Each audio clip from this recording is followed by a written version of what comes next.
Nimeona ule mshenzi Rigiji anaongea sijui kule Murang'a, anasema ati magari, pikipiki, sijui mitungi ya maziwa, sijui nini, ati William Ruto ametumana hapa. Nataka niambie wewe Rigiji, ujinga mimi usiniletee, pelekea watu wengine.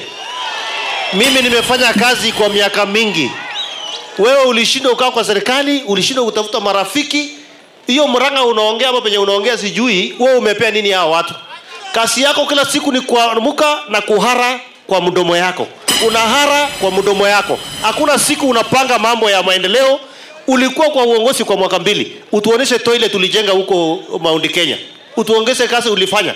Sasa naona sasa anaongea maneno mengi ati hivi yote William Ruto ametuma. Kwani William Ruto hako na makende, sisi hatuna makende? Waambie Rigiji waache ujinga na waache ushenzi. Sisi tutafanya kazi, tutafanyia wananchi wetu kazi, tutatembea hiyo Mount Kenya. Hatuwezi tukatembea bure vile wewe unatembea bure ukiongea matope.